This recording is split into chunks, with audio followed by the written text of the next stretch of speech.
pessoal, estamos aqui num maio de 2022, um frio absurdo, e a gente continua em frio aqui em São Paulo, já há semanas. Mas frio é o clima, né, Vânia? Porque a gente está numa vibe bem legal de trabalho, de sintonia, de conhecimento. Então, de novo, eu estou aqui conversando com uma colega de trabalho que é associada, pertencente à Sobrare, certificada pela Sobrare em resiliência, especialista em resiliência, trabalha muito, atua muito. E a Vânia, ela não ficou só aí, ela foi buscar outras formações, além da experiência que já trazia profissional no mundo corporativo. Foi trabalhar com comunicação não violenta, foi se desenvolver nessa área também e acabou também fazendo uma especialização em neurociência. E eu acho que eu vou dar a oportunidade para ela contar tudo isso, né? E de como que ela quer que a gente conheça essa história e de como ela trabalha também. Vânia, como é que surgiu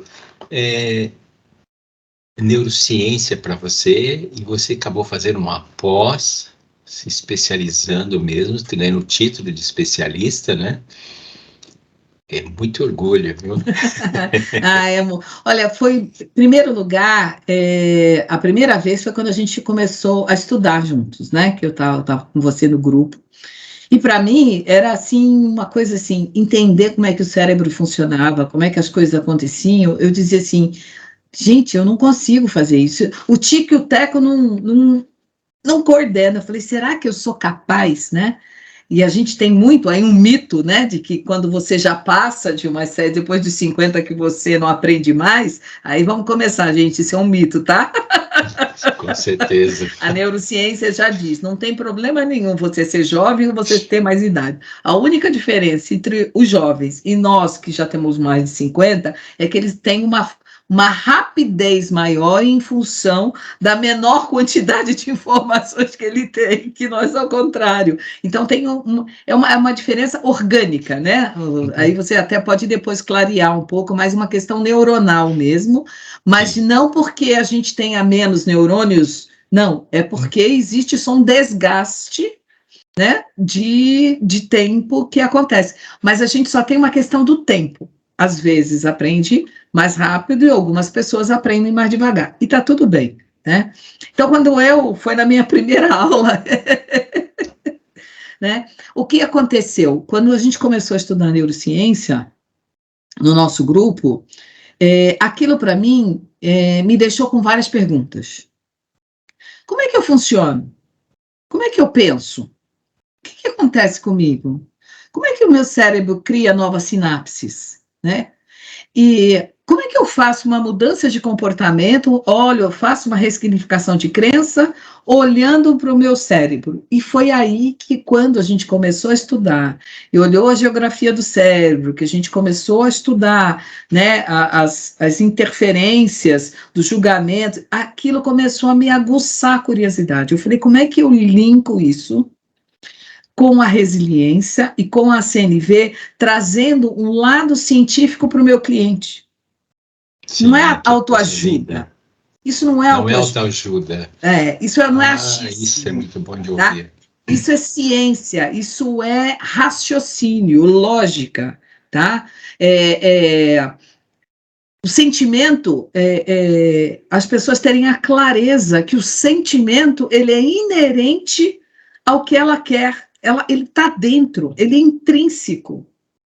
Eu não consigo separar, né? Eu não sou robô, né? Então, assim, para mim, na medida em que comecei a estudar fisiologia do cérebro, anatomia, como é que processa, como é que a gente enxerga, olha, é muito legal aquele processamento do visual, de como é que nós processamos isso internamente no cérebro.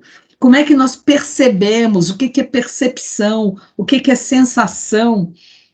Então, na medida que a gente foi estudando no grupo, e aí eu comecei a estudar neurociência, aquilo assim me trouxe uma clareza de eu poder chegar para a pessoa e dizer assim, você sabe como você funciona?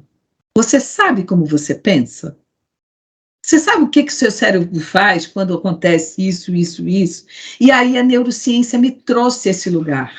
E aí, quando eu comecei a ver a neurociência e os modelos de crença determinantes da resiliência, e que você se baseou ali naqueles aspectos, eu falei, maravilha, a clareza que aquilo me trouxe, entender da inteligência emocional, como é que está ligada a resiliência, o que é resiliência, para que serve resiliência, que todos, a gente já sabia que todo mundo é resiliente, cada um desenvolvendo de acordo com suas crenças. Aí tem uma série de informações importantes. Então, quando você junta tudo isso, tá? Por exemplo, a CNV, o que é? A CNV é uma mudança de comportamento, ela é autoconhecimento, é uma ressignificação de crenças. Tá? Eu perceber como é que eu penso, que eu sou autorresponsável pelo que eu penso, pelo que eu sinto e pelo que eu dou de impacto no outro, na minha fala e no meu comportamento, e vice-versa. E aí, o que eu fiz? Eu peguei os 8 modelos, que é a análise de contexto, o autocontrole, né? A autoconfiança, o conquistar e manter pessoas, a empatia, a leitura corporal, o otimismo para a vida e o sentido para a vida, e disse assim, onde que a CNV entra nisso? Então, análise de contexto é observação. Então, quando eu estou fazendo uma análise de contexto, eu estou fazendo uma observação. Né? E que na neurociência é a percepção. Eu tenho até um quadrinho que ficou muito legal. Né? Quando eu estou falando de autoconfiança e eu estou falando de autocontrole eu estou falando de necessidades, autoconfiança eu estou falando de necessidades dentro da CNV. Sim. Eu preciso ter clareza das minhas necessidades para eu poder saber como eu vou falar com o outro, sabendo que eu tenho recursos para eu poder lidar com tudo isso. Então, você permite que eu vá bater numa bola com você? Claro! Vai, vamos lá. Topo, acho ótimo. Olha só, a análise de contexto que você mencionou, a primeira, você disse assim que é essa habilidade ou capacidade de, como você colocou? Observação. Que a CNV, só para clarear, a CNV tem 4 elementos. Observação, que é se ater aos fatos, sem juízo de valor e sem julgamento. Sim. Sentimentos, que é aquilo que está vivo dentro de mim. Tá? Necessidades, aquilo que é importante para mim, os valores. E o pedido, claro, objetivo, no concreto e uma ação. Sim. Na resiliência, análise de contexto, a gente pode colocar que ela é saber o que é, vírgula, saber quem eu sou. Análise de contexto, porque aí a gente já vai fazer um pulinho para a neurociência, né? É muito difícil saber quem eu sou. E se a gente for olhar no que você estava falando lá antes, no início, saber assim, quais são as trilhas neuronais que eu mais costumo fazer.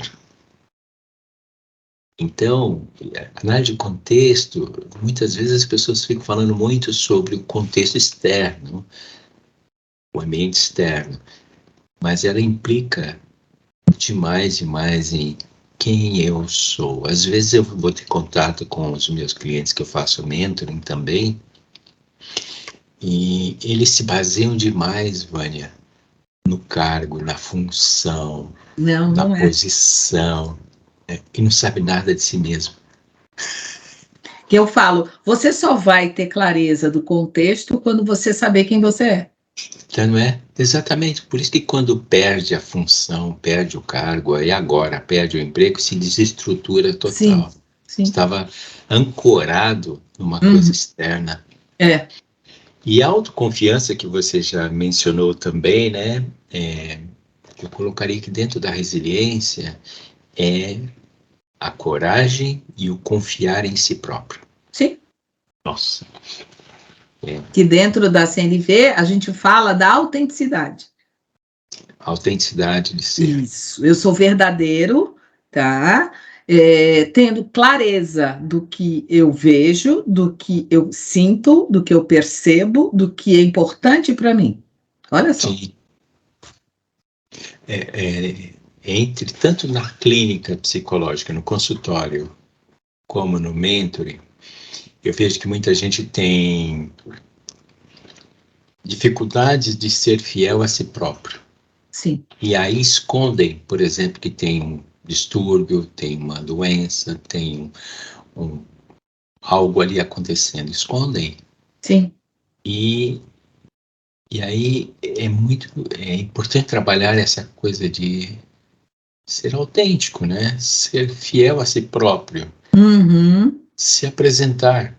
Porque daí o outro vai saber trabalhar com quem está interagindo. Mas e se não souber? Bom, se não souber, aí dá um espaço para o outro, deixa o outro mais ali no lugar dele, acabou, né? Sim.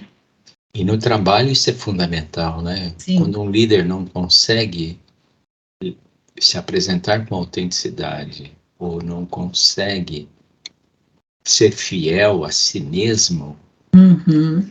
quem está junto começa a perceber, né? E uma coisa que eu acho que é importante que você falou, que às vezes as pessoas confundem o ser fiel a si mesmo com ser honesto e ser verdadeiro. E às vezes elas vão para o sincericídio, para o Sim. honesticídio. Destrói o outro com Destrói o outro, exatamente. Então ele precisa ter, eu acho que é uma linha muito tênue, tá?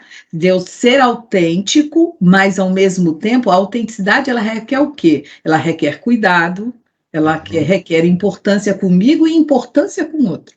Sim. Tá? Eu digo que a gente chama dentro da CNV, é o poder que cria. Quando a liderança tem a clareza das suas necessidades e das necessidades do outro e traz a cocriação. Sim. Legal, né? Muito. Então, você consegue ligar cocriação com a produção de novas sinapses? Sim, consigo. Porque foi muito interessante quando a gente aprende na neurociência que eu sou produto, né, e produtor de mim mesmo, né? Sou Sim. eu que faço, né? Então, assim, biologicamente, aí nós estamos falando à luz da biologia. Eu sou um produto e produtor de mim mesmo. Então, se eu sou produto e produtor de mim mesmo, eu posso cocriar dentro de mim. Quando eu ressignifico um pensamento, quando eu trago novas ações e comportamentos, eu estou fazendo essa cocriação. Eu não estou apagando definitivamente aquilo que foi importante na minha vida. Eu só estou dando para ela um novo significado para ela. É assim que eu percebo, né? É dessa forma aqui. E é isso que às vezes as pessoas têm medo. Ah, mas eu vou deixar de ser quem eu sou? Não, você não vai deixar de quem você é. O que você vai é transformar o que você é numa coisa melhor. Porque faz sentido, né? A essência. Eu vou te falar isso de uma outra maneira. A mesma coisa, mas usando uma outra maneira. Bem, bem distinta, mas para animar a conversa, né? Por exemplo, quando eu intencionalmente eu começo a comer brócolis, e não estou falando de comer todo dia, toda hora brócolis, estou falando mais de uma forma inteligente, né? Sim, fazer parte da dieta. Da dieta, uma dieta saudável. Sim.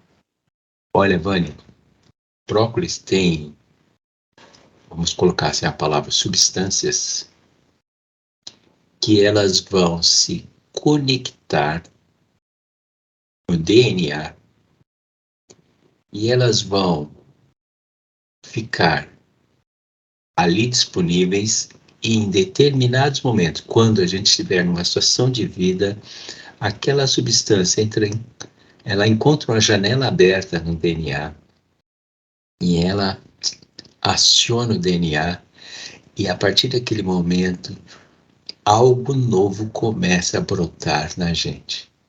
Vai desenvolver uma produção de novos neurônios nós começa a haver toda uma produção neuroquímica e a gente vai mudar.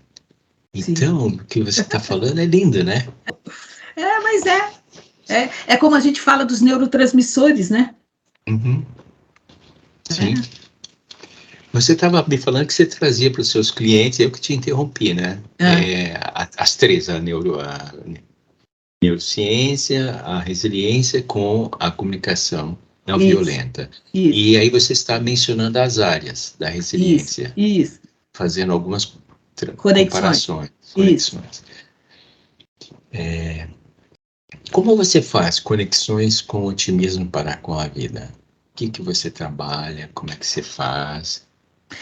O otimismo para a vida, eu vejo como o lugar onde a pessoa, tá, tem aqueles recursos delas, tá, autoconfiança, tá, para fazer um novo olhar, e ela traz as experiências que ela teve na vida, onde ela, sem perceber, ela utilizou o otimismo para a vida, tá, e que o que o otimismo para a vida ele vem a ser? Ele vem a ser também, ele para mim eu vejo como as necessidades, porque quando eu sou otimista, eu também estou atendendo uma necessidade minha, tá? Eu posso estar atendendo uma necessidade de contribuição, eu posso atender uma necessidade de realização, eu posso atender uma necessidade de propósito, olha só, junto com o sentido para a vida. Tá?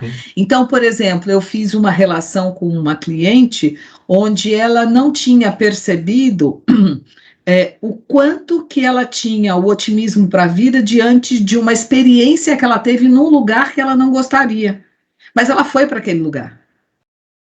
Ela escolheu um determinado lugar. E ali, naquele momento, é que ela percebeu quantas coisas novas ela aprendeu sobre otimismo, sobre ela ser otimista naquela experiência. E aí eu falei, bom, legal. E agora, como é que você quer levar para a sua liderança, que são as pessoas que estão abaixo, o que você tem aí que já é seu, que você pode transferir para inspirar as suas lideradas? Olha só, eu faço esse link. Sim. Isso é único, cada pessoa tem uma coisa. Sim. Eu não tenho nada programado, eu construo com a própria pessoa a linha dela. Perfeito. Olha só o que você está me falando, eu vou voltar no início da nossa conversa aqui, e dentro do otimismo para a vida, que é essa busca de experiência, esse olhar para si, etc. E eu diria assim que o otimismo para a vida é olhar com alegria, com entusiasmo dentro da resiliência. E se a gente for colocar essa mesma linguagem que você está falando dentro de neurociência, como ficaria? Olha só. De neurociência? Olha, o que não muitas pessoas, não são muitas pessoas que se atentam, é o fato seguinte, da história de vida. Então, vamos supor, uma pessoa que durante a primeira infância viveu numa situação de muita pobreza. Significa que ela teve um material nutritivo de pouca qualidade, vamos dizer assim. Sim. Mas o ser humano, como outros seres vivos, cresce, se desenvolve, fica adulto. Mas, Vânia, o registro está no cérebro. O registro está no cérebro. E aí, essa pessoa, ela recebe estímulos e começa a se desenvolver. Ocorre que ela adquire alguns, vamos supor, hábitos.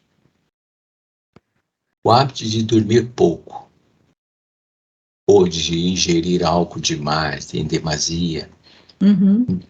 Não falando de alcoólatra inveterado, nós estamos falando de uma quantidade já que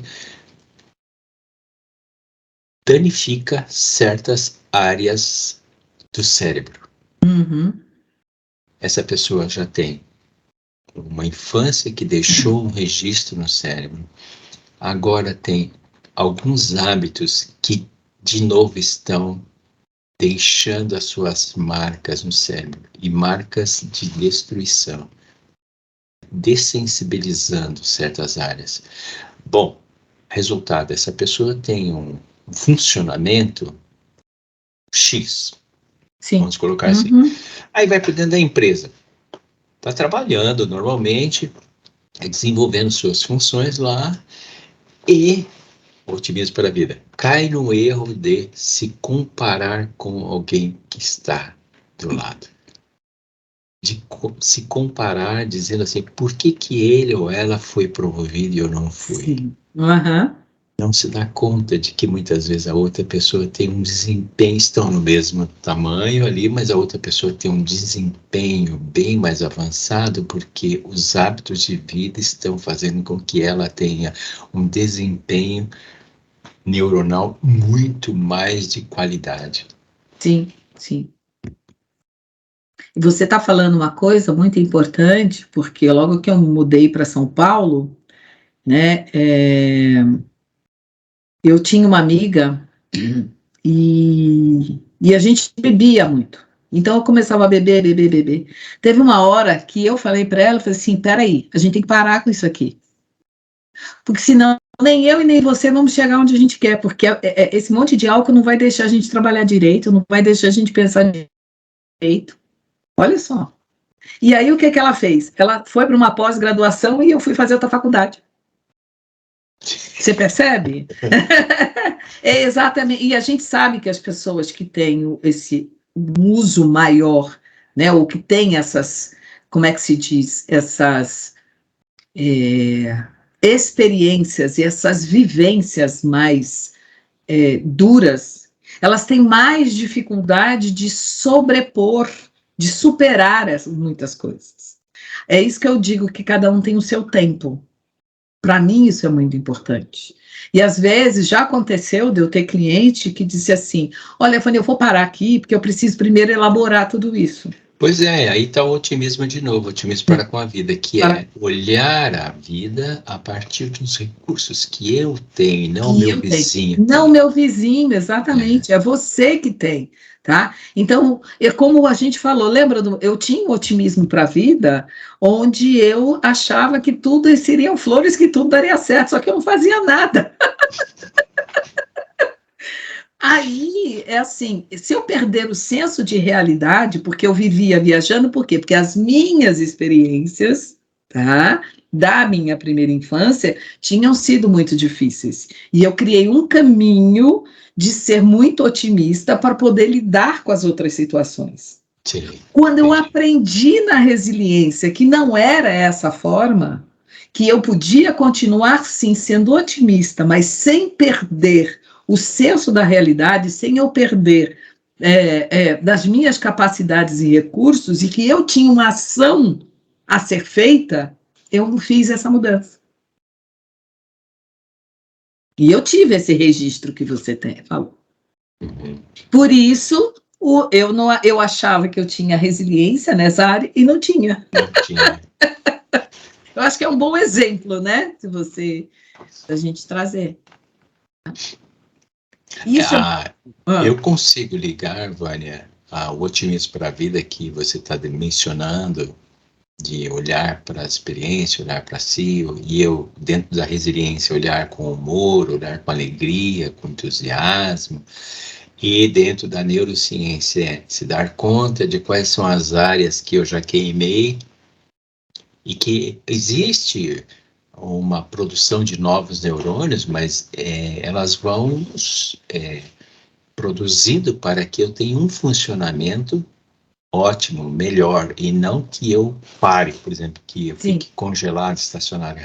O que quer dizer que, quando a gente fala em neurogênese, a gente não pode ficar falando de que ela vem te fazer igual você era antes. Sim, não, é um recurso para corrigir algo que está acontecendo. Você se lembra, no passado, quando se colocava um remendo no pneu da bicicleta? Ah, sim. Recalchutar, né? Era um remendo. É um remendo. E aí, no sentido da vida, a gente pode olhar o sentido da vida como um desafio. Sim. Eu vou colocar o desafio que eu vejo, meu pessoal. Ame o seu corpo e o seu cérebro da mesma forma como você ama os seus filhos. Exatamente. Que cuidado. É muito cuidado, exatamente. Mas eu digo, eu não posso fazer ninguém mudar isso. Cada um tem que encontrar o seu caminho para fazer essas mudanças. Sim. É esse que é o grande desafio, é a gente ter essa clareza de que nós podemos contribuir, mas nós não podemos mudar. Uhum. Como Isso você apresenta o sentido da vida para as pessoas? eu apresento que quando eu tenho uma... o que é importante para mim? Lembra das necessidades? Eu Sim. apresento o sentido da vida, qual é a importância da minha vida? O que eu vejo de importante na minha vida que transcende a mim mesmo, tá? Então, meu corpo, ele é um empréstimo, né? Eu não vou ter ele para sempre, né? Sim. Se eu sou uma pessoa em que eu vejo também da permissão de olhar o outro dentro da sua individualidade, da sua diferença. Eu vejo o sentido da vida para ele. Eu não posso querer que todo mundo pense como eu, que seja como eu, que faça como eu. Tá? Eu preciso olhar para aquela pessoa tomando cuidado com os meus vieses, com os meus julgamentos, com as minhas crenças. E naquele momento, eu poder olhar que aquela é a referência dela. Isso é muito forte. Porque às vezes você quer dar a mão para a pessoa, mas ela não está pronta para dar a mão. Ela precisa passar ainda por umas outras coisas. Então, olha o sentido da vida como algo assim: o que eu posso fazer? Que eu acho que ficou muito claro para mim quando a gente estudou a resiliência, assim, é dar pelo menos um primeiro passo. Qual o primeiro passo? Eu digo ao passinho de formiga. Uhum. Tá? Se Então, colocar em ação. Se colocar em ação. Então, o sentido para a vida é eu olhar para tomar cuidado comigo e respeitar o outro também. Eu vou trazer essa fala sua, respeitar o outro também, para algo que a gente conversa muito nos nossos grupos, né? Que é respeitar o outro, que o outro filho, o outro filha, o outro irmão, o outro colaborador, o outro esposo, esposa, né? Enfim, o outro prefeito, o outro governador. Eu vou parar por aí. Ele é formado por convicções, vieses, distorções do pensamento. Ele é formado por esse, vamos dizer, conjunto de pensamentos, ideias que contém lá Sim. suas distorções, seus vieses, como você acabou de mencionar, e que este é o outro. Esse é o outro, exatamente. Esse é o outro. Sim. Como é necessário a gente olhar para o outro e entender, né? Puxa, olha só como é que ele se constitui. Sim. E a gente pode começar a fazer isso dentro de casa. Você, às vezes, é casado com uma pessoa que você quer que ela seja diferente, mas você não dá a chance dela ser quem ela quer ser. Escolhia muito bem, né? Não faz sentido o que eu estou te falando. Eu estou falando isso por minha coisa, falando por minha própria experiência. A partir do momento eu falei, não, é o outro. Ele pensa diferente, ele teve criação diferente, ele tem convicções diferentes, ele tem vieses diferentes, ele tem estudo diferentes, ele tem formações diferentes. Então ele é diferente. Ok, abaixa a guarda. Foi tão bom, isso me trouxe tanta paz.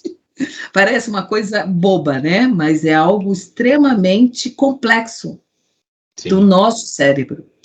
Porque as pessoas não olham assim, as pessoas olham muito pelo lado do essa pessoa é boa ou essa pessoa Isso, é ruim, a essa polaridade. eu gosto dela, eu não gosto dela, dentro tem esse olhar, né?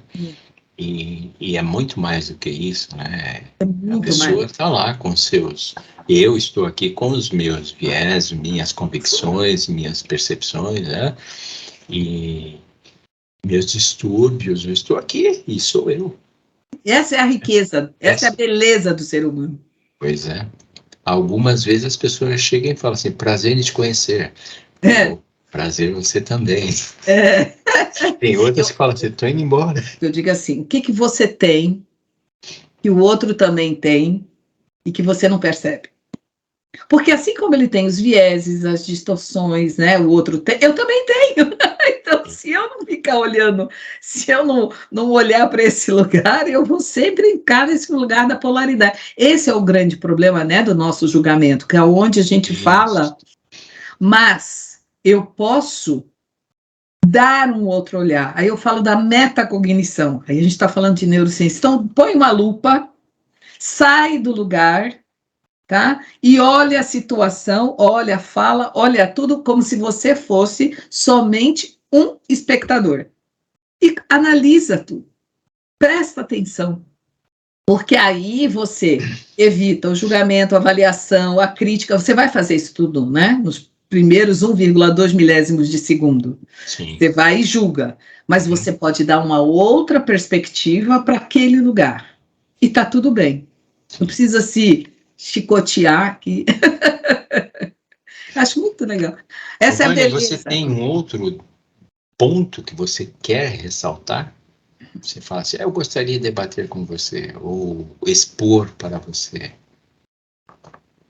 Aí eu acho que nós podemos falar, tem dois MCDs que eu acho importantíssimos, né? E a resiliência, primeiro que é a empatia, né? Empatia. Que a gente tem um músculo, né? Que as pessoas não sabem, né? E o conquistar e manter pessoas. Aí vamos olhar a luz de empresas, né? Que a gente gosta muito de olhar a luz de empresas. É, eu tive uma aula, né, de CNV com um facilitador ele é especialista em empresas e ele trouxe para a gente uma pirâmide que eu achei fantástica, em que ele diz assim: os resultados acontecem, tá? Quando eu tenho ações, mas as ações só acontecem se eu tiver oportunidades. Mas as oportunidades só acontecem se tiverem possibilidades. Mas as possibilidades só acontecem quando eu tenho relações. Porque na ilha ninguém faz nada, né? Ou Ilhado. seja, a relação, por isso que eu falo, conquistar e manter pessoas, para mim, é empatia, eles são. Todos os MCDs são importantes, mas esses dois são fundamentais para as empresas olharem que querem ter resultados sustentáveis. Ela tem que olhar a base, ela tem que olhar a relação das pessoas.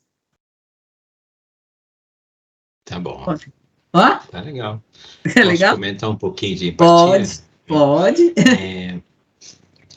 Eu creio que a empatia, eu sei que tem dentro da resiliência uma conceituação que a gente fez, que é aquela de você olhar para o outro, conhecer o outro e depois você se reposicionar na frente do outro a partir desse conhecimento, né? Uhum. Mas eu vou levar para algo novo aqui entre nós dois, tá? A empatia, se a gente pensar muito, muito a partir desse funcionamento do nosso sistema nervoso central, periférico, Uhum. eu vou usar uma frase. É a beleza de você presentear a si próprio e aos seus sonhos.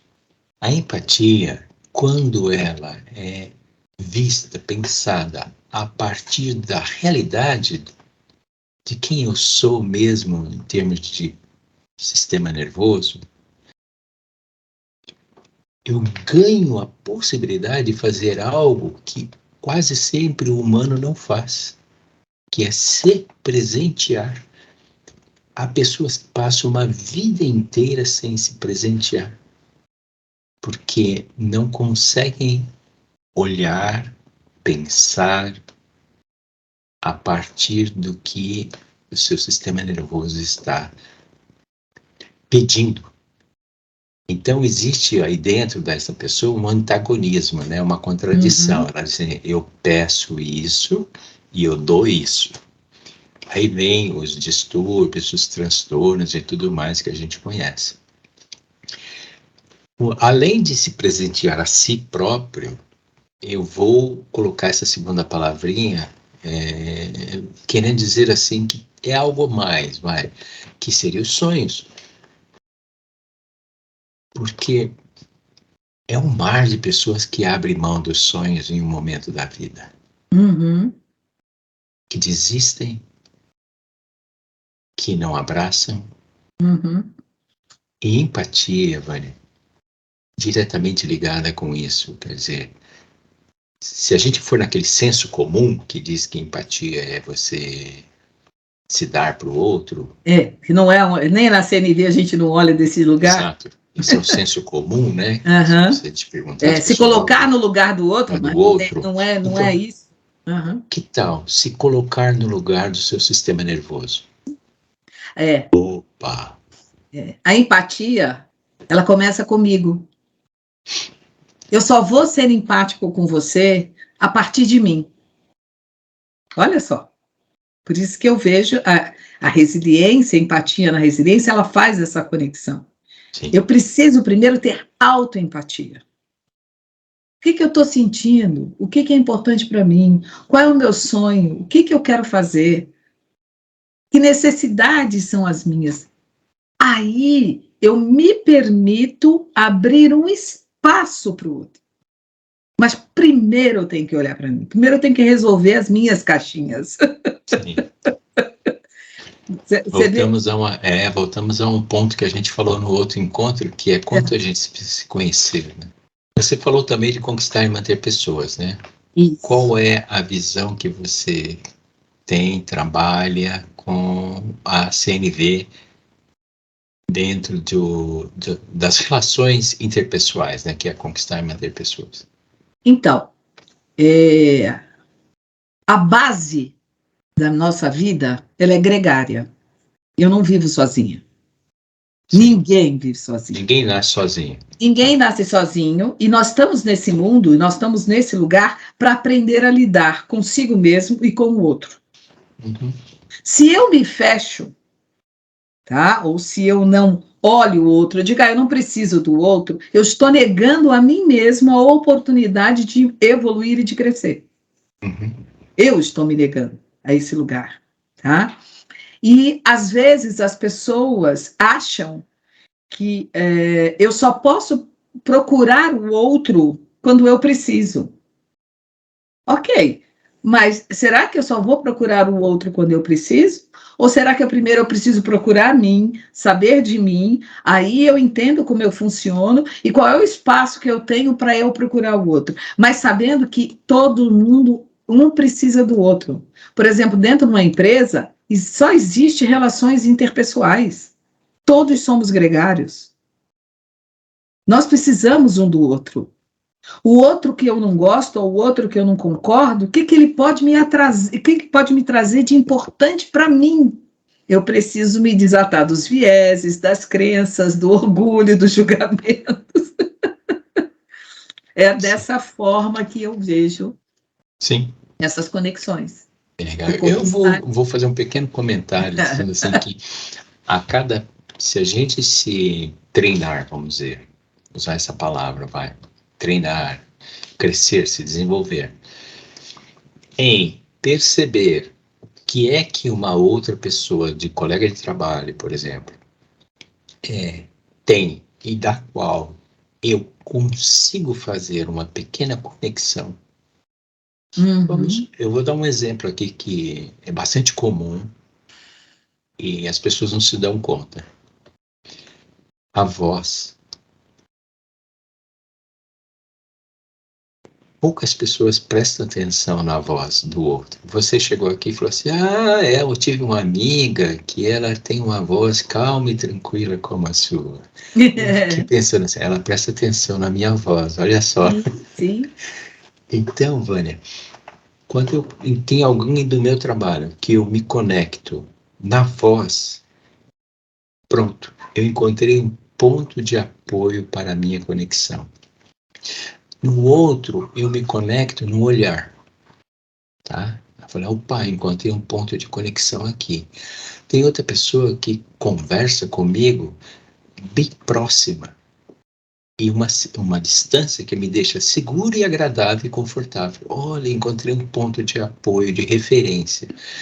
Resultado, eu começo a ter possibilidade de me conectar com o maior número de pessoas a partir desta referência, porque eu vou me aproximar dela não para ser amado, não para ser querido, né? Eu vou me aproximar porque a voz dela é agradável. A distância com que ela conversa comigo é muito boa, me deixa assim bem, tranquilo. E aí vem a parte que nos interessa muito, né? O sistema nervoso está se especializando. Sim. Ele está construindo toda uma gama de informações dentro de suas áreas e conexões entre elas, que vai ampliando a possibilidade de fazer conexões para aquela pessoa. Aquela pessoa, daqui a pouco, ela começa a ter muitas conexões. Você fala, poxa, fulano se relaciona com tanta gente, né? Como será que isso ocorre? É porque ela se especializou um é na voz, o outro na distância, e assim vai. Eu estou dando dois, três exemplos, né? Tem outras pessoas que têm uma conversa e ela se especializa naquele assunto, ela vai naquele assunto e amplia a rede de conexões, portanto, conquistar e manter pessoas. Essa pessoa fica bastante evoluída. Se alguém tem um tom de voz, é que eu tenho uma necessidade daquele tom de voz. Eu só vou ter essa clareza se eu me conhecer. Qual é o tom de voz que me agrada, que me faz sentir pertencido, acolhido, incluído? Qual é o olhar que é importante para mim? Aí a gente está falando de escutativa, que é empatia. Eu ouvir, eu escutar o outro sem misturar com os meus pensamentos. Sem ficar preocupado em querer dar resposta. Olha, eu vou fechar, porque senão nós dois nunca paramos. Não, exatamente. Eu amo falar sobre essas coisas e para mim é cada vez aprender um pouquinho mais. Estou bebendo na fonte. É muito legal, Vânia. Eu gosto muito de conversar com você, trabalhar com você, né? Você foi uma grande aquisição que a Sobrale teve. Fico feliz. Vânia, carinhosamente, muito obrigado. Eu que agradeço a acolhida, né? Esse lugar gostoso, né? De complementariedade, de você me dar esse espaço. Para mim é algo assim. Eu fico feliz de poder assim, poxa, eu estou aprendendo. Tá bom. Até outro momento. Até outro momento. Gratidão. Valeu.